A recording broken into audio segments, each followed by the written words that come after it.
So today in this video, we're gonna go over a mental hack that's gonna help you score more points right away. And then we're gonna get into very common key situations that most players will see and help you understand how to better attack those situations. And then finally, at the end of the video, we're gonna go over different games that you can do one-on-one or one-on-two with your friends. And this will help you translate to getting more 5-on-5 buckets. All right, so the first thing to understand about scoring and basketball in general is that when you're playing, every single play is so different. And there's so many small details that go into each play. So if you're not completely in the flow of the game and you're trying to force certain outcomes on the game, you're gonna really struggle. And I think back to different points in my career, all my worst scoring games, I was trying to score a certain amount of points and it put way too much pressure on me. And then on the flip side, the best games that I've ever had, I was just focused on winning. So whether you're the best player on your team or you're a role player, the best opportunity where you're gonna have the most freedom and the most success for a one-on-one opportunity is gonna be in transition. You gotta consider that in transition, the defense isn't set.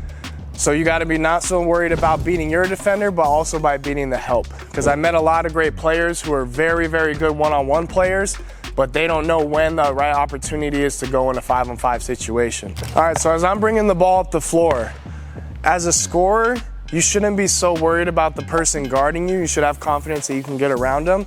But you gotta make sure that you have optimal spacing to get all the way to the rim or to get to some sort of pull-up. So if I'm bringing the ball up the floor on this wing, for example, I probably have this help side defender in the gap for the corner. I got somebody middle. If I ever saw somebody on the ball side block or someone in the paint all the way on this side of the basket, it's not a good opportunity for you to go, because as soon as you go, there's way too much help. There's not good enough spacing there. But if I am bringing the ball up the floor and this side is empty and there's no one on the block here, I know I have a good opportunity to attack either right or left. And as long as I have a good angle and I'm pretty tight with my angles, I'm gonna be able to stay away from that help side. So the general rule of thumb is just attack open space. In this example here, I have nobody on this side of the court, but I do have a help side defender in the middle. So in this scenario, I am gonna predetermine in my head that I'm gonna attack where there's open space and go left here. But the thing is, even though I predetermine that I'm gonna go left, I am always ready to counter. So if I do go left here and my defender does a good job and cuts me off, since I went ahead and went left, now when he cuts me off, when I change directions to go back middle, I'm far away from that help, so I still have optimal spacing where I can get downhill and get in the lane to make a play. So a huge key to being able to attack in transition and take advantage of these opportunities is you have to be in really good shape, and you always have to be in the attack mindset, whether it's a make or a miss, or whenever there's a rebound or a change of possession, you gotta be ready to push the ball or run ahead and try to attack before the defense gets set. Because like I said, spacing is gonna be your best friend, and you don't wanna attack when the defense is all set and all five are staring at you. All right, so now I'm gonna talk about how you can consistently beat your defender and get around him. So there's a lot of different theories going around about the top foot. For those of you that don't know about the top foot, if you're a right-handed player, I'm probably forcing you left most of the time, which means this is gonna be my top foot. So people have said anytime you can get over the top foot, you're in a great situation because the defense is here. He has to turn, drop, and run, and you're already in a straightforward position where you're already running downhill, so they're not gonna be able to keep up with you at that point.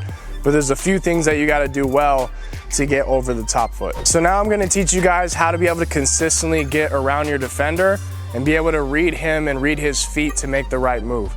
So you gotta understand how defenders are gonna play you in most situations. If you're a right-handed player, they're most of the time gonna play you on the left side, so they're gonna be their feet, and this will be their top foot.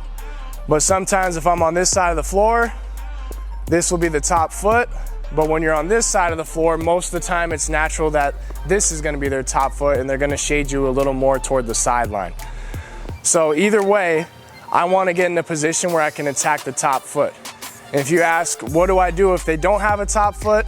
If they start here centered, anytime you attack one way or the other or threaten one way, he's got to drop a foot to move, and now you do have that top foot that you're looking for. Before I get into the next segment of this video, make sure you go click that link on our page and we're gonna send you guys a free scoring workout. So the first key to being able to get over the top foot is making sure you have the proper distance in order to actually get around them. So a lot of people, they assume they can just get over the top foot because everyone on the internet says if you go over the top foot, you can get around them. But if I make my move here, like between the legs, for an example, I'm too far away. Now if I take a first step, even if I have a good long first step, I'm only to right here, and all they have to do is slide over just a tiny bit to stay in front of me, so that's never gonna work. So being able to get comfortable with the ball, where you can get close enough to them, and then make your move here, where now my first step is gonna be completely by them, that's gonna put them in the position where they're here, and now they gotta completely turn open and run with you, and then you have a bunch of options in that scenario. Now the second key for getting over that top foot, and this is like bulletproof, this will work every single time. It's definitely a lot easier to execute in transition because the defense is moving. But if you could think of it like this, anytime you can get him stepping toward the back foot or leaning toward the back foot, it's impossible for him to step and then turn and open as quick as you can get downhill. So if I'm here defensively and you can give me maybe an in and out dribble as a bait here, and I step, and then you cross back over the top, I'm gonna be in a really tough position and I'm not gonna be able to stay in front of you. So a scenario that most players are gonna find themselves in throughout a game is gonna be a closeout opportunity. Now this is key to really putting your scoring average through the roof, is knowing how to attack in these opportunities. So first and foremost, you gotta be able to make an open shot. You gotta be able to knock it down if you have the opportunity. So if you're not there yet, make sure you check out our videos on, different shooting form and things you can do, shooting drills, but make sure you spend time in the gym getting better at your shooting.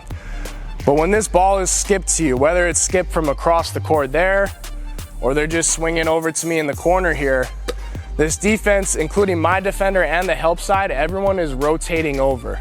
So they're out of position when the ball is first passed to me. So if I can make a decision here within literally probably a half a second when I first catch the ball, that's gonna be ideal. Because if you swing the ball to me and everyone rotates over and I don't do anything with it and I jab, and now I'm playing a slower one-on-one game here in the corner, all the help side is rotated over, and now you don't have spacing. It's gonna be a really low shot percentage opportunity for you. So as they go ahead and swing this ball over to me, it's important that I'm low and ready for this pass and have my feet and my hands ready, that I'm able to shoot this right away.